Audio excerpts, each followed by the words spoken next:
Hello friends, welcome back to my channel Earth Mom Dehradun. मैं हूं ज्योति और वेलकम है आप सभी का मेरे चैनल में। चैनल में नए हैं तो मेक श्योर चैनल को सब्सक्राइब जरूर करें। वीडियो पसंद आई तो लाइक भी करना, साथ ही साथ कमेंट सेक्शन में कमेंट करके ज़रूर बताना कि आप लोगों को मेरा वीडियो कैसा लगा। तो चलिए इसी के साथ आज का रिएक्शन वीडियो शुरू करते हैं। सो आप लोगों के कमेंट्स आ रहे हैं सुबह से, जेसिका जी का वीडियो देखो, और अब तो डॉक्टर प्रियंका का भी वीडियो आया है वो भी देखो। कल भी उनका वीडियो देखा था, आज भी उनका वीडियो देखा है और फॉलो कर रही हूँ सीरीज़, क्योंकि सोशल मीडिया पे आने वाली हर वीडियो के ऊपर मुझे रिएक्शन देना पड़ता है। सो इसीलिए मैं फॉलो कर रही हूँ। लेकिन एक ही दिन में अगर इतने सारे लोग वीडियो बनाएंगे तो थोड़ा सा मेरे लिए भी टास्क हो जाता है ये सारी चीज़ों को कवर करना। लेकिन डेफिनेटली उनके कल के और आज के वीडियो के ऊपर मैं रिएक्शन, आज एक कंबाइंड रिएक्शन बनाऊंगी। साथ ही साथ डॉक्टर प्रियंका का वीडियो भी देख के मैं आई हूँ, उसके लिए भी रिएक्शन बनाऊंगी। सो ये पूरा एक कंबाइंड रिएक्शन वीडियो होगा जेसिका जी और प्रियंका जी के वीडियो के बेस पे। हाँ जी, तो सबसे पहले तो आज मैं हक से आप लोगों से एक रिक्वेस्ट करना चाहूँगी, हक से, क्योंकि आप में से बहुत सारे लोग मुझे दीदी बोलते हैं, बहुत सारे लोग बेटा भी बोलते हैं, बेटी भी बोलते हैं, प्यार भी करते हैं, कनेक्ट भी करते हैं। तो आज हक से आप लोगों से मैं ये वीडियो शुरू करने से पहले एक रिक्वेस्ट करना चाहूँगी, और मैं जानती हूँ कि आप इस रिक्वेस्ट को ज़रूर सुनेंगे। आज इतने 3 साल के इंतज़ार के बाद जेसिका जी को अपनी बात रखने के लिए क्यों आना पड़ा?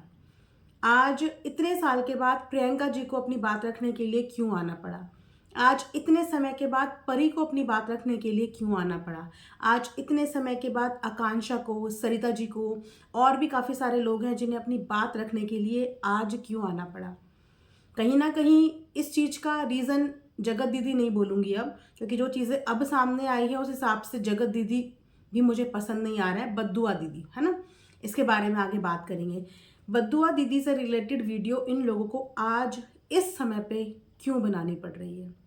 आप जानते हैं, जाने अनजाने इसका रीज़न कहीं ना कहीं आप में से कुछ लोग हैं, क्योंकि आप एक इंसान को इतना प्यार दे देते हैं, इतना विश्वास दे देते हैं, इतना विश्वास दे देते हैं कि वो इंसान आप लोगों के ऊपर इतराने लगता है, अपनी सोशल मीडिया की पावर पे इतराने लगता है, और इतना इतराने लगता है कि सामने वाले को उससे दबाता रहता है, और सामने वाला सोशल मीडिया की पावर से डर के मारे चुप हो जाता है। आज की डेट में आप देख रहे होंगे कि कोई भी केस दब जाता है, लेकिन अगर वो केस सोशल मीडिया में आ जाता है ना, तो वो केस दबाना बहुत मुश्किल हो जाता है। इतनी पावर है हमारे सोशल मीडिया की। और सिर्फ आप ही लोगों के प्यार का गलत इस्तेमाल करके कुछ व्लॉगर इस तरीके से बाकी यूट्यूबर्स का मुंह बंद करा देते हैं, सिर्फ अपने सब्सक्राइबर और अपनी ऑडियंस के बेस पे। जहाँ पे मैं ये बोलूँगी कि 20-30% हमारी मासूम ऑडियंस इस चीज़ में गुमराह हो जाती है, क्योंकि क्रिएटर्स अपनी ऐसी छवि आप लोगों के आगे दिखाते हैं जिसकी वजह से आप लोग खुद नहीं समझ पाते कि हम इस इंसान को इंसान बोले, भगवान बोले, या बोले कि वाओ ये तो हमारी इंस्पिरेशन है, ये तो हमारा आइडल है। हाय हाय, ये कितनी तकलीफ़ों से गुजर रहा है, इसका कितना खतरनाक लेवल का स्ट्रगल है। इन्हीं सब चीज़ों से तो हम लोग अटैच हो जाते हैं। इमोशंस में इमोशंस हमारे बहने लगते हैं, खुशी में खुश हम होने लगते हैं, क्योंकि ये लोग अपनी वीडियो एडिट कर करके, ऐसे इफेक्ट्स डाल डाल के, ऐसी स्क्रिप्ट तैयार कर करके हम लोगों के सामने प्रेजेंट कर देते हैं कि आम जनता इस चीज़ से रिलेट करने लगती है और उनको इतना प्यार करने लगती है कि फिर ना उन्हें उनकी कोई गलती नज़र आती है, और अगर कोई गलती दिखाने की कोशिश करे तो वो गलती वो कभी सुनना और देखना भी नहीं चाहती। शायद कि उस समय पे कुछ लोगों ने जेसिका जी को, प्रियंका जी को, सरिता जी को एक बार बोलने का मौका दिया होता, एक बार बोलने का मौका दिया होता, तो आप लोगों का ये भ्रम का पर्दा आज ना टूटते हुए तभी टूट जाता। आप लोगों ने जो इतने टाइम से एक देवी, एक इंसान को देवी बना के रखा था, शायद वो पर्दा आप लोगों का तभी हट जाता। लेकिन उस वक्त पे उसके अंदर सोशल मीडिया की इतनी पावर थी कि उस पावर के बलबूते पे हर एक बंदे को उस समय पे चुप करा दिया। और आज जब वो पावरलेस हो गई, और आज जब सब चीज़ें उनके खिलाफ चली गई, तो सबको मौका लगा और सबके अंदर हिम्मत आई ये बात सोशल मीडिया पे रखने की। वरना अब तक उनके अंदर हिम्मत ही नहीं आ रही थी। और डर किसका था? आप सबका, उन तमाम ऑडियंस का डर था। तो आपसे भी इसीलिए रिक्वेस्ट करूंगी कि चाहे सामने कोई कितना बड़ा इन्फ्लुएंसर हो, कितना भी बड़ा, और चाहे उससे कितना छोटा इंसान आके अपनी बात अगर सोशल मीडिया पे रखता है तो एक बार उसकी बात ज़रूर सुने, एक बार उसको बोलने का मौका ज़रूर दें। एकदम से उसके ऊपर टूटे नहीं, क्योंकि आप सामने वाले को बहुत प्यार करते हैं तो आप दूसरे का मुंह बंद प्लीज़ मत कराएं। आप लोगों की पावर का कुछ लोग, कुछ बड़े इन्फ्लुएंसर्स इस तरीके से नाजायज़ फ़ायदा उठाते हैं कि वो अपना फेक चेहरा लेके सोशल मीडिया पे एग्जिस्ट करते करते करते करते इतनी आगे पहुंच जाते हैं कि उन्हें बाकी के लोग कीड़े मकोड़े नज़र आते हैं। तो ये पावर आपकी दी हुई है और इस पावर को आप लोगों को ही कंट्रोल करना है। तो आगे से जब भी कोई किसी के लिए अपना कोई पक्ष रखने आता है, अपनी कोई बात रखने आता है, उसको प्लीज़ अपनी बात रखने दें। उसको एक मौका ज़रूर दें कि वो क्या कहना चाहता है, उसके पास क्या प्रूफ्स हैं, ताकि सामने वाला आप लोगों की पावर दिखा के किसी का भी गलत इस्तेमाल ना कर पाए। मुझे उन लोगों का पूरा वीडियो देख के यही समझ में आया। अब यहाँ पे आ जाते हैं कि उन्होंने अपनी बेसिकली वीडियो के अंदर बताया क्या। कुछ नया नहीं था, यही सब चीज़ें सब लोग आके बता रहे हैं। एक इंसान को हम झूठा बोल देंगे, दूसरे को हम झूठा बोल देंगे, पर हम कितने लोगों को झूठा बोलें? आखिर कितने लोग, एक किसी ने कहीं पे एक कमेंट करा हुआ था, आई थिंक ये प्रियंका जी के चैनल पे था या कहाँ पे, कि ऐसा कोई सगा नहीं जिसको दीदी जी ने ठगा नहीं। और जो लेवल की बद्दुआ उन्होंने अपने मुंह से बोली, यहाँ से सुन के मेरे रोंगटे खड़े हो गए, मेरे रोंगटे लिटरली खड़े हो गए कि अपना औरत होने का या अपना विडो होने का एक इंसान किस हद तक फ़ायदा उठा सकता है। क्योंकि अधिकतर यही कहा जाता है कि कभी भी किसी विडो की बद्दुआ नहीं लेनी चाहिए, है ना। कभी भी जो हमारे किन्नर समाज के लोग होते हैं उनकी बद्दुआ नहीं लेनी चाहिए, कभी भी किसी गरीब की बद्दुआ नहीं लेनी चाहिए। तो इंसान हमेशा इन चीज़ों से बचता है, लेकिन कुछ लोग इसको अपना हथियार समझ लेते हैं। उनमें से एक बद्दुआ दीदी थी जिन्होंने बद्दुआओं को अपना हथियार समझ लिया था और अपनी परिस्थितियों को अपना हथियार बना के वो किसी भी आम इंसान को डराती थी। हर किसी इंसान को अपने सुहाग की चिंता होती है, हर कोई इंसान अपने परिवार की चिंता करता है और कोई किसी से बद्दुआ नहीं लेना चाहता। और जो नॉर्मल इंसान होगा वो बद्दुआ सुन के डरेगा भी और घबराएगा भी। हर बार बद्दुआ की आड़ में आप किसी को डरा नहीं सकते, जो कि इन्होंने अपनी पास्ट लाइफ में करा। और एक के साथ नहीं, हर एक इंसान के साथ सेम पैटर्न फॉलो किया। और ये सेम पैटर्न वो इसीलिए फॉलो कर पाए क्योंकि आप लोगों ने अपने लिए स्टैंड नहीं लिया।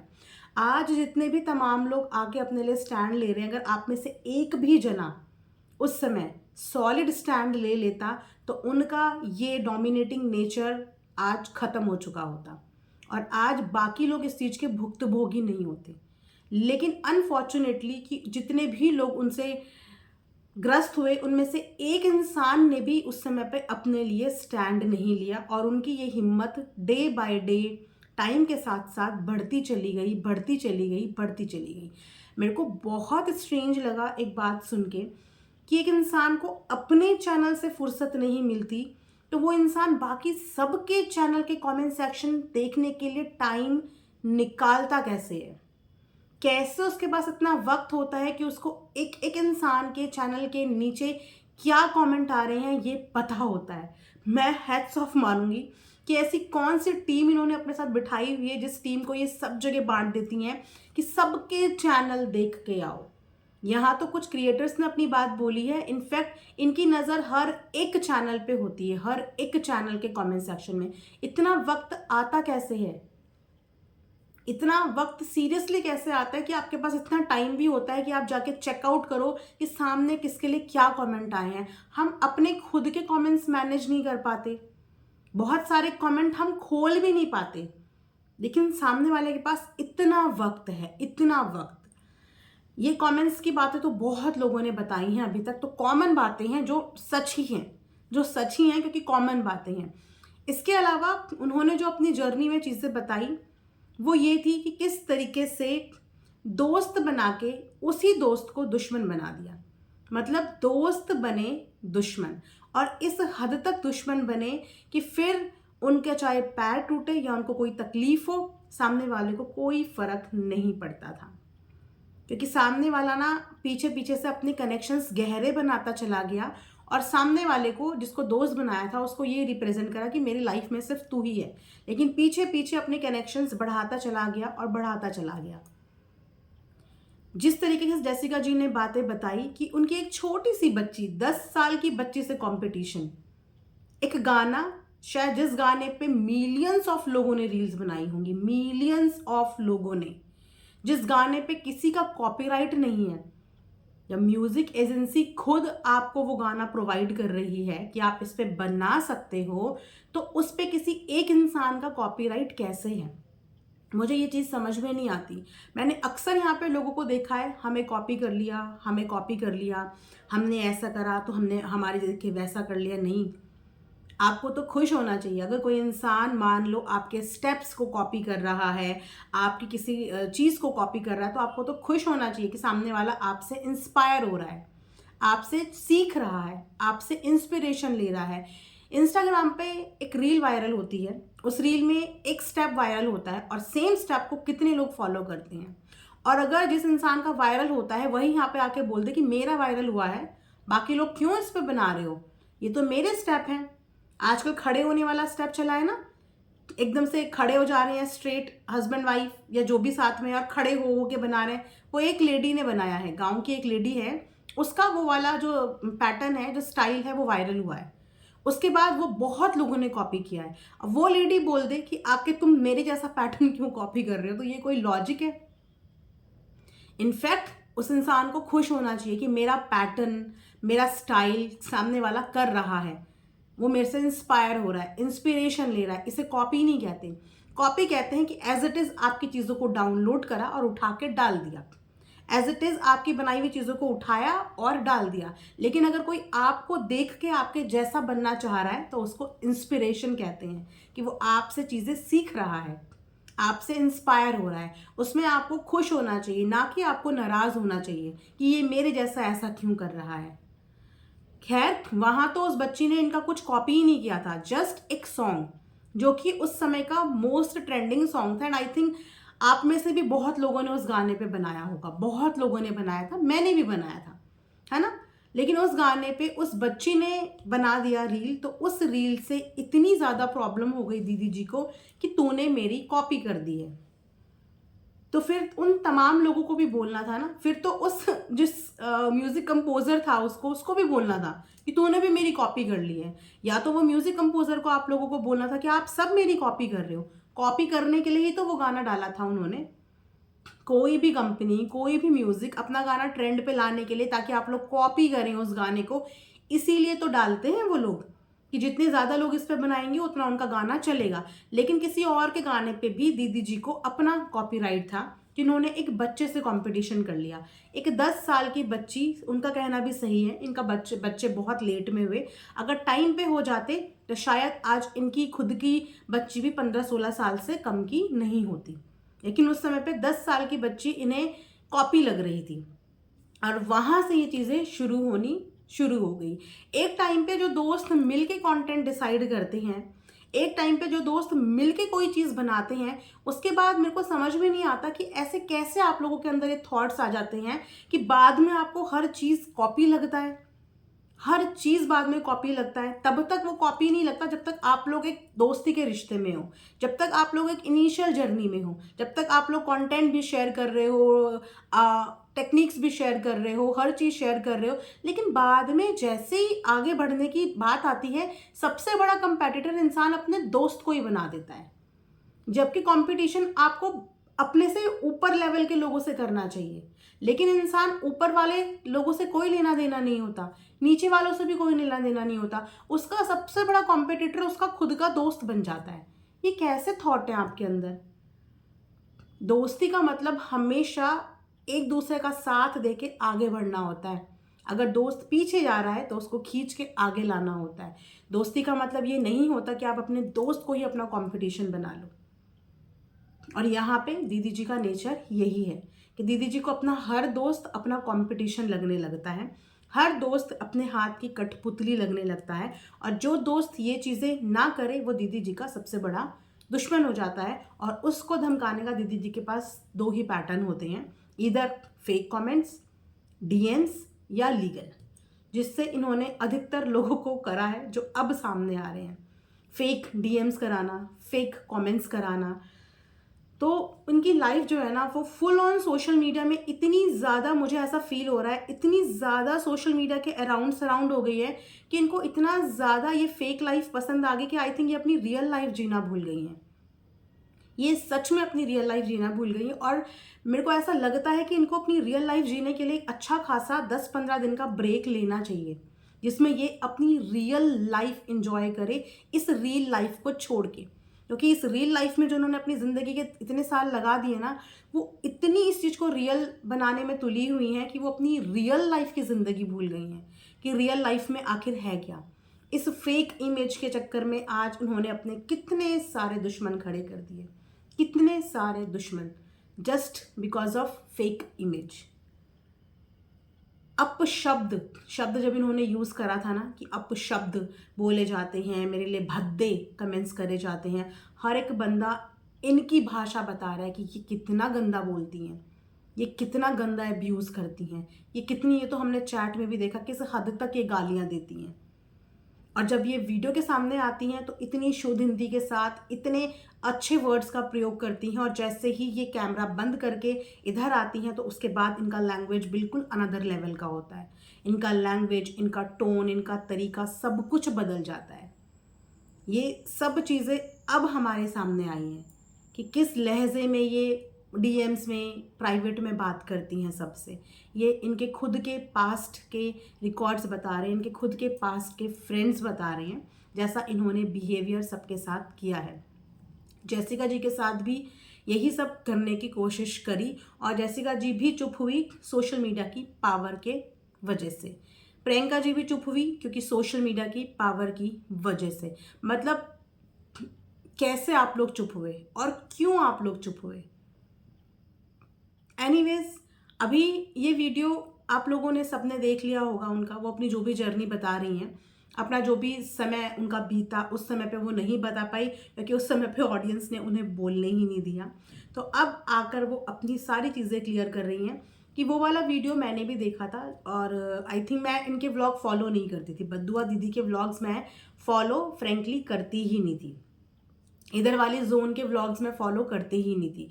तो जब ये वाला वीडियो जो वो बता रही है ना, इंसिडेंट जो मैरिज ब्यूरो वाला है, वो व्लॉग मैंने देखा था। मतलब जो थोड़ा सा ऐसे कॉन्ट्रोवर्शियल व्लॉग होते हैं वो कभी कभी हमारी फीड में आ जाते हैं, तो बहुत टाइम पहले वो व्लॉग भी मेरी फीड में आया था। लेकिन तब तक मुझे ऐसा लगता था, वो अपनी वीडियो में ये बोल रही थी ना कि साइबर वालों ने बोला है कि ये तो अपने किसी अपने का काम है, क्योंकि ये तो इज्जत पे हमला हुआ है, ये तो इज्जत पे वार हुआ है, तो ये कोई बाहर वाला नहीं कर सकता, ये तो किसी अपने का ही करा हुआ है।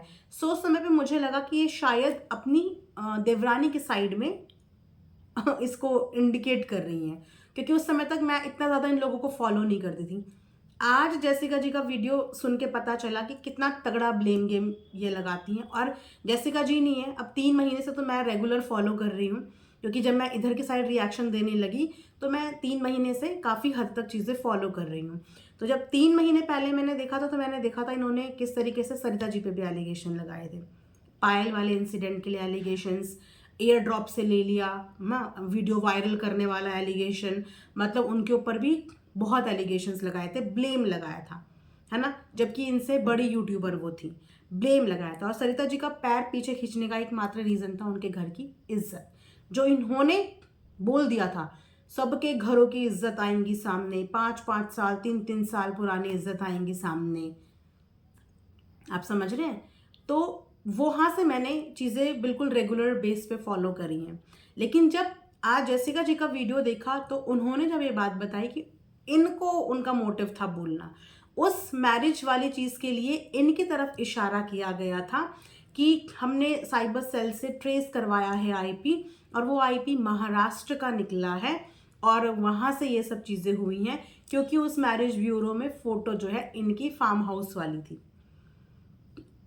और वहाँ पे सारे लोगों ने उनको ब्लेम करना शुरू कर दिया। इसीलिए मैं आपको बोल रही हूँ कि सामने वाला ब्लेम करे, कभी यकीन मत करो।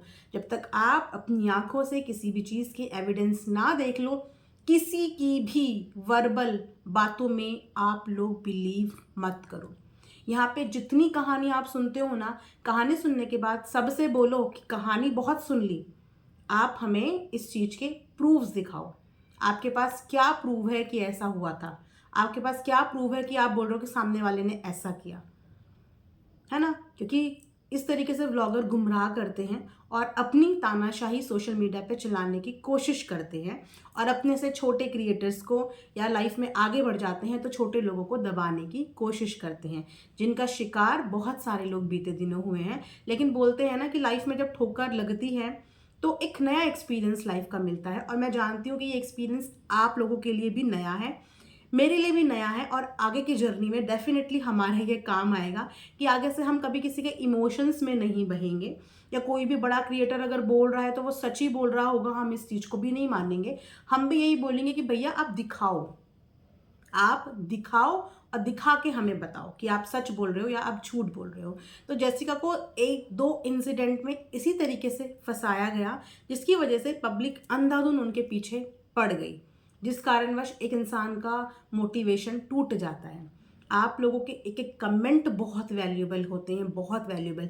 जब आप लोग अप्रिशिएट करते हो ना तो कॉन्फिडेंस बढ़ जाता है, लेकिन आप लोग जैसे ही क्रिटिसाइज करते हो, नेगेटिव बोलते हो, तो इंसान का कॉन्फिडेंस सीधा ड्रॉप होकर जीरो पे आ जाता है। फिर वो नहीं हिम्मत करता अपनी बात रखने का, नहीं हिम्मत करता, क्योंकि सोशल मीडिया आप लोगों से ही है। आप लोगों का साथ नहीं है तो कोई भी इंसान कुछ नहीं है।